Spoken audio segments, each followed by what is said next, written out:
ہمیں جہاں پہ مذہب کی بات نظر آ جاتی ہے ہم تو فوراً سے پکڑ لیتے ہیں کہ اس کو نہ جانے دینا. اپنے کردار کشی نہیں کرتے. ہمارے وہ جون ایریا نے کہا تھا بولتے کیوں نہیں میرے حق میں ابلے پڑ گئے کیا زبان پہ. کیمرہ آن ہے بتا تو تو کیا ان کے بارے میں بولتے ہوئے آبلے پڑتے ہیں زبان پہ؟ یہ سوشل میڈیا والوں کو, یہ پرنٹ میڈیا والوں کو, یہ جو میڈیا والے کیوں نہیں بتاتے؟ یہ جو پچھلے دنوں واقعہ ہوا ہے لاہور گرامر اسکول کا جس میں وہ بچیوں نے کہا کہ ابھی ہماری تصویریں لیک ہوئی ہیں اور ہماری جو ہے وہ ٹیچرز ہمیں ہراس کرتے ہیں. کدھر گئی عوام ساری؟ کدھر گئے وہ لوگ سارے جو یہاں پہ بیٹھے تھے, جو لبرل تھے, جو فیمنسٹ موومنٹ چلا رہے تھے, جو لبرلزم کا نعرہ لگا رہے تھے, جو میرا جسم میری مرضی کا نعرہ لگا رہے تھے؟ ان لڑکوں کی وہ لوگوں کی زبان پہ آبلے پڑ گئے. آپ کیوں نہیں بولتے؟ آپ کیوں نہیں کہتے کہ اس تعلیمی نظام کو بند کیا جائے؟ بھائی یہ کیپٹلزم ہے, بھائی یہ سیکولرزم ہے, اس کو بند کیا جائے. یہ لبرل ہونے کے نام پہ سیکچول ہراسر بن گئے. وہاں پہ تو ہمیں کچھ بھی نظر نہیں آتا, وہاں پہ تو ہم پرسنل میٹر کہتے ہیں. لیکن کسی مدرسے کے اندر ہمیں کوئی واقعہ نظر آ جائے پھر ہمارا دیکھیں کیسے جوش جاگتا, پھر دیکھیں ہمارے اندر کیسے شعور کی جو ہیں وہ کھڑکیاں کھلتی ہیں, ہمیں کیسے نظر آتا سب کچھ. ہم لوگ منافق لوگ ہیں, ہم لوگ دوگلے لوگ ہیں. ہم لوگ جہاں پہ دیکھتے ہیں نا کہ کسی کے پاس اختیار کم ہے, کسی کے پاس دولت اور طاقت کم ہے, ہم چڑھائی کر دیتے ہیں اس پہ. اور جہاں پہ ہم دیکھتے ہیں کسی کے پاس دولت اور طاقت زیادہ ہے وہاں پہ ہم پھر فوراً ڈپلومیٹک ہو کے نہیں بالکل یہ پرسنل میٹر ہے. دیکھیں یہ تو ایک چیز کا پرسنل ہے, یہ دیکھیں کچھ ہو سکتا ہے انہوں نے کچھ کیا ہو سکتا ہے انہیں کے قصور ہو سکتا ہے یہ ہو. تو مدرسوں میں ہم لوگ یہ بات کیوں نہیں کرتے کہ ہو سکتا ہے ایک مولوی خراب ہو سارے نہ ہوں, ہو سکتا ہے ایک مولوی نے اگر گناہ کر دیا ہے تو سارے ایسے نہیں ہوں گے. استاد جو روحانی باپ روح کی تذلیل کر رہا ہو, جو تصویریں سینڈ کر رہا ہو, استاد آپ روح نہیں کانپتی یہ بات سن کے کہ استاد اپنے طالب علم کی ننگی تصویریں لگا رہا ہے؟ ہمارے رب نے, ہمارے اللہ تعالیٰ نے جو ہمارے نبی پاک صلی اللہ علیہ وسلم پہ پہلی وحی بھیجی وہ کون سی تھی؟ پڑھ اپنے رب کے نام سے جس نے تجھے پیدا کیا.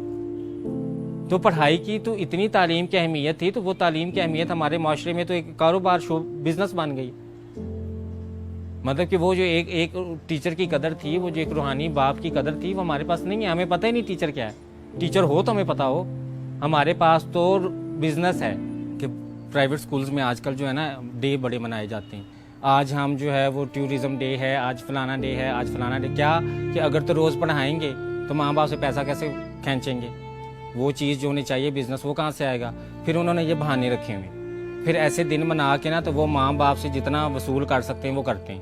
مطلب کہ مجھے تو لگتا ہے کہ کل کلاں کوئی ایسا وقت بھی آ جائے گا کہ اسکول والے کہیں گے کہ آپ کے بچے کی جو ہے نا سائیکولوجیکل ہیلتھ اور مینٹل ہیلتھ کے لیے آپ جداد کا آدھا حصہ بھی ہمارے اسکول میں رکھوا دیں, تاکہ بچہ جو ہے نا وہ مینٹلی ریلیکس رہے, اسے پتہ ہو کہ میرے پاس فیوچر سیکورٹی ہے. ظاہر بات ایسے تو نہیں نا کہیں گے کہ ہمیں آدھا حصہ جداد میں سے دے دو. اس کے لیے بھی ایک بہت بڑی فلم بنائیں گے.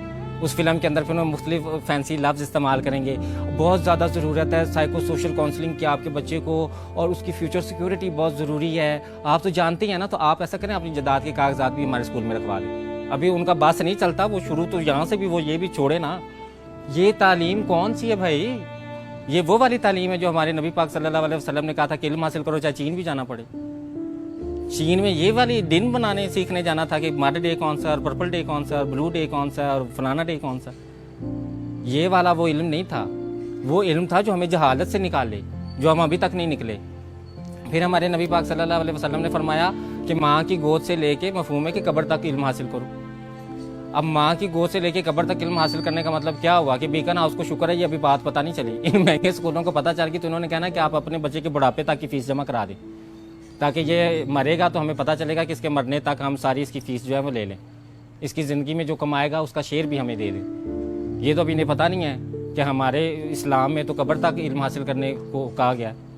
وہ انہیں آج یہ پتہ چل جائے تو یہ دیکھنا کل ہی یہ کوئی پرپوزل نکالتے, ماں باپ پیرنٹ ٹیچر میٹنگ بلائیں گے اور اس میں کہیں گے کہ بھئی آپ کے بچے کو مرنے تک ہم تعلیم دینا چاہتے ہیں. یہ تو آپ 16 سالوں کے بعد تو پھر ہمارا بزنس بند ہو جائے گا, آپ کا بچہ نکل جائے گا, پھر ہم فیس کہاں سے مانٹیں گے.